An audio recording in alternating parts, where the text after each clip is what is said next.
Hey, yeah, you dangerous, sleep-deprived, caffeine-fueled, quietly furious masterpiece. Welcome to the broadcast, World Alert. Not the fake kind, not the someone tweeted something dumb kind. I'm talking sirens in your chest. I'm talking your whole nervous system standing up like it heard its own name because, listen, they just ran the headline. Someone just hijacked the whole game.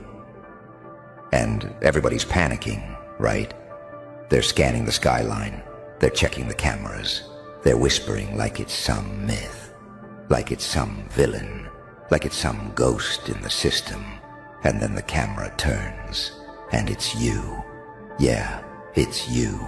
You psycho. Not psycho like you're broken. Psycho like you're finally done being polite. Like you're finally done shrinking yourself so other people can feel tall. Like you're finally done living life as a background character in your own damn story. Because let me tell you what they don't understand. You didn't wake up and decide to hijack anything. You got pushed into it. You got laughed into it. You got ignored into it. You got lied to until the lies started sounding like your own thoughts. You got, maybe later, that you got, you're so talented, with zero opportunities, zero respect, and zero real support. And at some point, you snapped, but not like a weak person snaps. You snapped like a wire that finally got connected. You snapped like, oh, I get it now. You snapped like, so that's the game? You snapped like, cool, that I'm not playing fair anymore. Not crime, not chaos for nothing. I mean, you stopped playing their game. The one with invisible rules. The one where the loudest clown gets the mic. The one where mediocrity gets promoted because it's safe. The one where people who don't do anything have the most opinions about people who do. That game. You looked at it, and you didn't cry. You didn't beg. You didn't write a sad paragraph and post it like a prayer. You said, fine, I'll hijack it. And the wild part, you've been hijacking it in tiny ways for a long time. Every time you got disappointed and didn't quit. Every time you got embarrassed and still showed up. Every time you got rejected and still tried again. Every time your own mind dragged you through hell and you still found a way to breathe. That's not normal behavior. That's not healthy. That's not balanced. That's unreasonable resilience. That's the kind of energy that makes people uncomfortable because it doesn't fit inside their little labels. They want you predictable. They want you nice. They want you manageable. They want you grateful for scraps. They want you to ask for permission like a little kid with a plastic crown. But you're starting to feel something else creeping in. It's not confidence. Not yet. It's not even motivation. It's more raw than that. It's this quiet, ugly, beautiful thing that says, I'm not dying like this. I'm not dying being everybody's helper. I'm not dying being the funny one who's secretly falling apart. I'm not dying being the strong one who never gets held. I'm not dying being the potential story people bring up when they want to sound supportive. Nah, not you. You didn't survive all that just to be average. And before you argue with me, before you try to humble yourself, let me stop you right there. You know what average is? Average is giving up at the exact moment it gets real. Average is quitting when the novelty wears off. Average is needing applause to keep moving. Average is pretending you're fine while your soul is screaming, and then calling that adulting. You're not average. You're dangerous because you can operate while bleeding. You can function while grieving. You can create while tired. You can smile while you're red as a battlefield. And I'm not romanticizing pain, okay? Pain is trash. Trauma is not a personality. Suffering doesn't make you special, but the fact you're still here, the fact you're still thinking bigger than your current life, that means something. That means there's a version of you walking around in your future, shoulders back, eyes dead calm, who already knows you win. And you can almost hear them, can't you? Late at night, when it's quiet, when nobody's texting back, when your room feels too small for your thoughts. That future you is looking at you like, stop playing with it, stop flirting with the dream, stop treating your power like a hobby. Because that's what you've been doing. You've been dabbling in your own destiny. You dip your toe in. You post one thing. You work for a week. You start strong. Then the doubt comes. The doubt always comes. And it doesn't come like a monster. It comes like a reasonable voice. It comes like, maybe you're not ready. Maybe you need more time. Maybe you need more gear. Maybe you need more planning. Maybe you need someone to show you the steps. And if you listen close, you'll notice something creepy. That voice is wearing a mask. It's not wisdom. It's fear dressed up as intelligence. It's your old self trying to keep you safe. Safe from embarrassment. Safe from judgment. Safe from failure. But also safe from success. Because success is scary too. Success means you can't keep blaming. Success means people start watching. Success means you have to become someone who can handle what you asked for. And a part of you is like, what if I can't? Let me tell you something that might sting a little. You don't need more confidence. You need more disrespect for the version of your life that's been wasting your time. You need to start getting offended. Offended at the way you let people access you like your free Wi-Fi. Offended at the way you tolerate crumbs and call it love.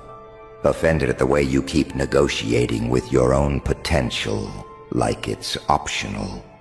Because the truth, nobody is coming.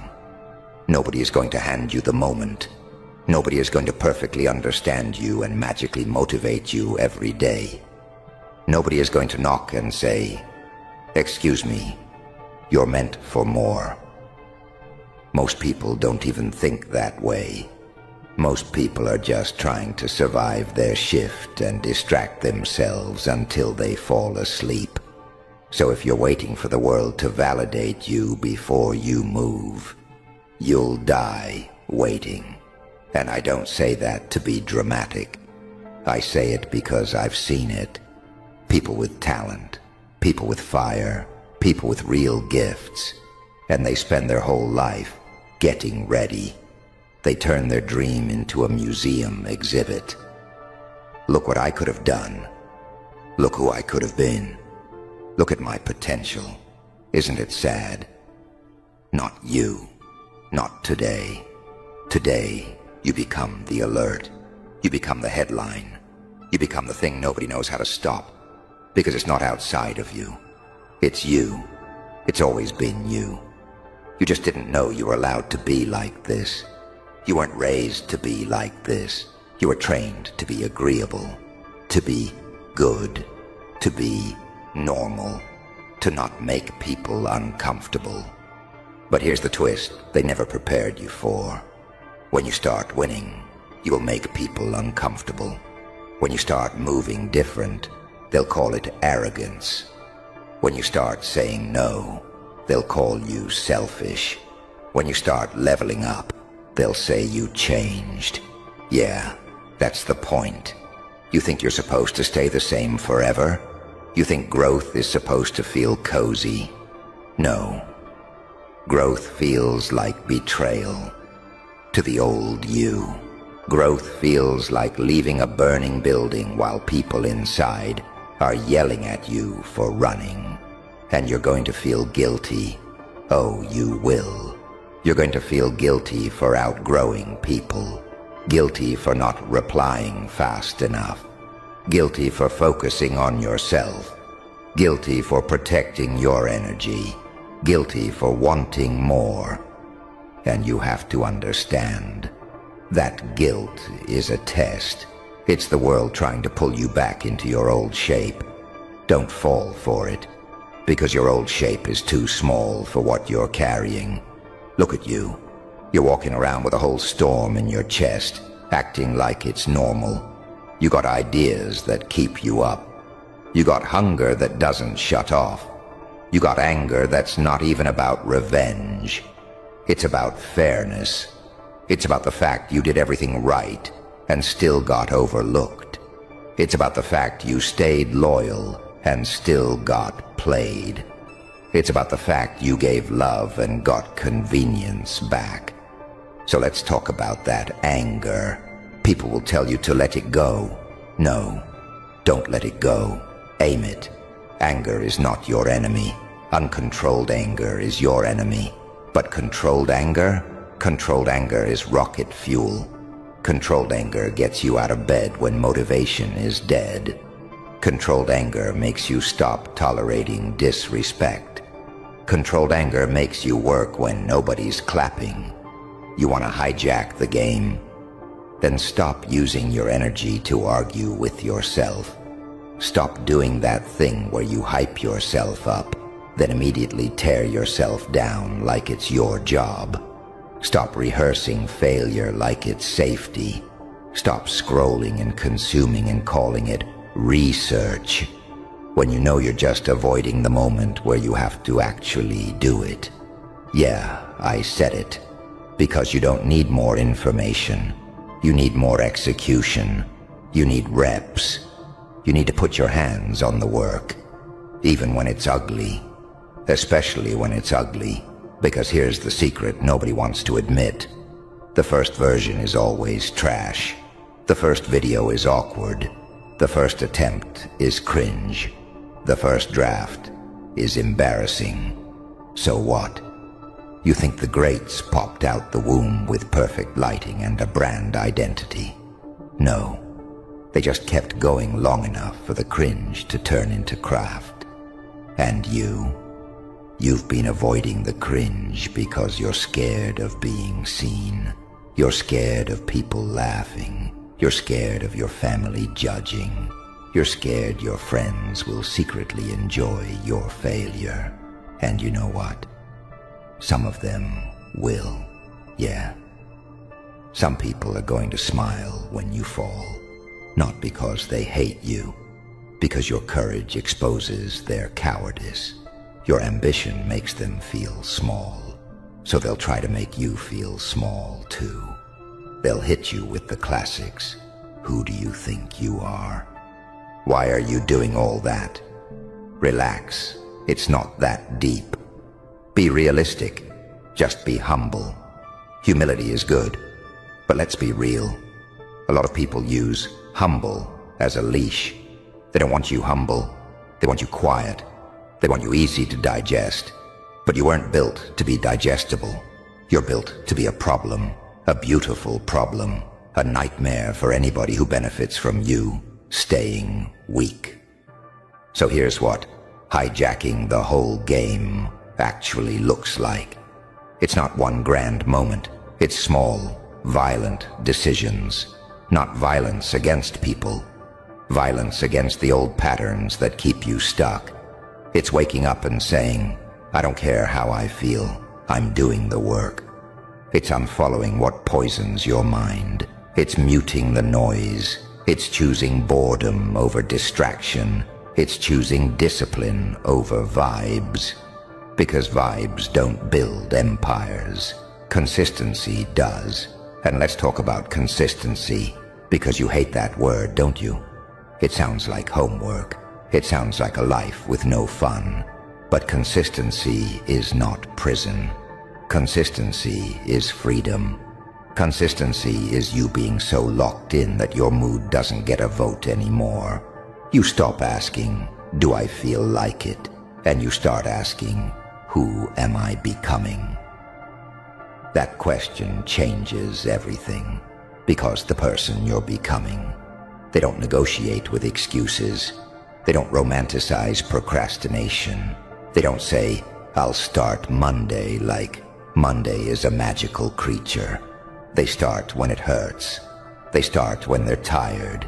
They start when nobody believes in them. They start while trembling. Because courage is not calm. Courage is shaky hands and still pressing record. Courage is your voice cracking and still speaking. Courage is being misunderstood and still moving. And I know what you're thinking right now. You're like, okay, but what if I mess up? What if I fail? Good. Fail. Fail loudly. Fail forward. Fail so much you become unrecognizable. Because failure is not the opposite of success. Quitting is. Failure is just proof you're in the arena. And you've been outside the arena for too long. You've been watching other people live. You've been cheering for everybody else. You've been sending supportive messages while your own dream sits in the corner like a neglected kid. And that kid is starting to look at you like, so, you just gonna leave me here forever? Nah. Pick it up. Pick it up like it's your responsibility, because it is. Nobody owes you the life you want, but you owe you a life you can respect. You owe yourself proof. Proof that you didn't fold. Proof that you didn't let fear make your decisions. Proof that you didn't trade your destiny for comfort. And yeah, it's going to cost you. It's going to cost you lazy days. It's going to cost you some relationships. It's going to cost you being liked by everyone. And honestly, if everyone likes you, you're probably not doing anything real. Real growth comes with friction. Real power comes with loneliness sometimes. Because when you're leveling up, your old circle might not recognize you. And that's okay, because you're not here to be recognized. You're here to be effective. Let me get personal with you for a second. You know that feeling when you're alone with your thoughts, and it gets dark. When you start remembering everything. The times you got humiliated. The times you got betrayed. The times you got treated like you were disposable. Those moments didn't break you. They trained you. They trained your eye. They trained your instincts. They trained your patience. They trained your ability to read a room and know who's fake before they even open their mouth. You didn't ask for those lessons, but you got them. So now what? Now you use them. You stop letting your past be a prison, and you turn it into a weapon of clarity, a weapon of standards, a weapon of, I know what I'm worth, and I'm not bargaining anymore. Because one day, not far from now, somebody is going to come back around. They always do.